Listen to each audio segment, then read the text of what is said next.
Hi everybody, what's up? Welcome back to my channel. My name is Juan. I am Just One Reader and I am here with another recent reads wrap up. So these are going to be recent reads numbers 31 and 32 that I have read so far this year. So the first one that I want to mention is The House at Riverton by Kate Morton.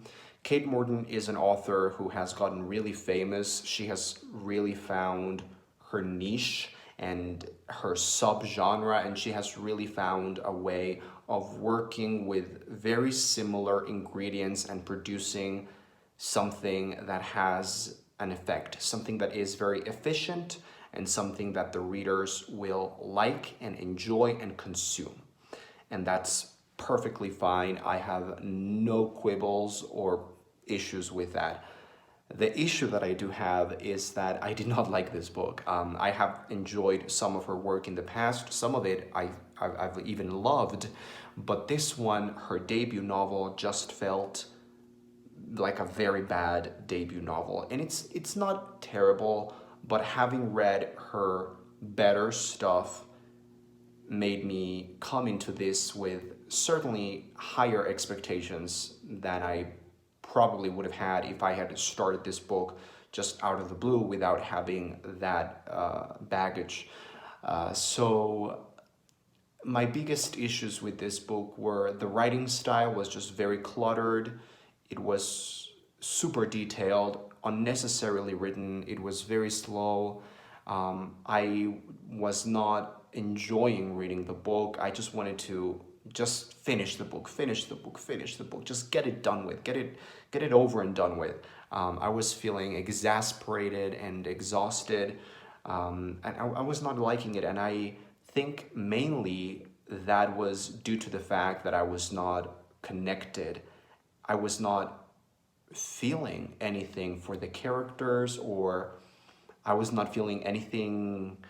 Like, Kate Morton works a lot with suspense, and her plots are usually very fast paced and very entertaining and almost thrilling. And I just felt this book was completely not that. It was just dragging and boring, and the mystery and the suspense were only hinted at best.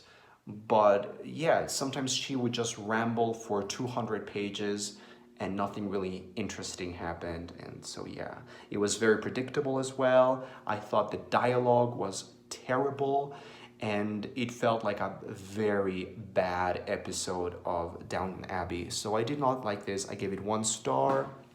It's not the worst book in the world, and I can see some people liking it well enough and enjoying it, but I just didn't like it. And the next book that I want to mention quickly is More Happy Than Not. This was written by Adam Silvera, and it is a YA novel. And okay, so I gave this book 2 stars in the end, 2 out of 5. Essentially, there was a part of this book, or an aspect of this book, that I really liked, and I thought it was really surprising and original and a really great thing to be found in young adult literature. And then everything else I really, really disliked. I thought that thing that I liked was really great, but then everything else that was kind of around the thing that I liked, terrible. Very young adultish, very YA tropes, all around, just not good. So the thing that I did like was the premise. This book has a very interesting concept that I thought was really literary and a really great point for discussion. So this story is set in New York, in Manhattan, in a slightly futuristic version of the world, and technology has found a very important solution, which is this kind of medical procedure called lethio. And what lethio does is it enables the person to suppress, erase, and effectively forget certain memories and live without certain memories and without certain things of their personalities or their identities or their histories or their whatever. So that's the premise, and our main character is homosexual, and he has to deal with that. He doesn't like that. He has a lot of conflict because he's a homosexual, so his identity is kind of menacing and threatening to him in his social context. So, of course, this lethio procedure comes into play. And the novel is very interesting in that regard because it raises a lot of questions. It raises a lot of what would you do if this were real kind of questions.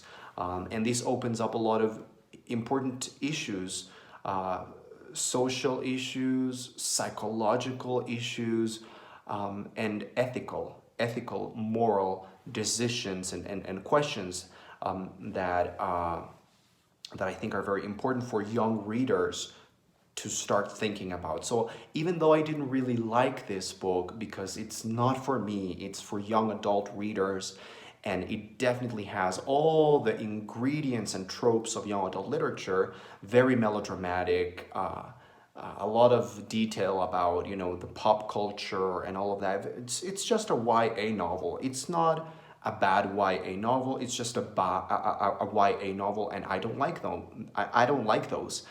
But what it does have that makes it special is that premise, and the way that this premise comes into play with the characters in the novel. I think it's interesting, and it raises a lot of questions. Like I say, very ethical, important ethical things that you have to ponder. Like, what would happen if this technology were actually available to us and we could decide how to cope with life, or just decide to not cope with life at all and just suppress the things that we don't like or that we don't want. It's just, it opens a big can of wonderful questions. So I give it 2 stars. I kind of feel guilty because it's a negative rating, but that's just because I didn't like the book, because I don't like YA, and this is a YA novel, but it's a different, special, original YA novel, and I think that this actually has some common ground with George Saunders, who writes also kind of science fiction-y literature. This is kind of YA. I don't want to say that it's YA George Saunders, but I would definitely like to see young adult readers read something like this and having those questions open up for them. So there you go. Thanks for watching. Leave your comments down below, and I will see you on the next video.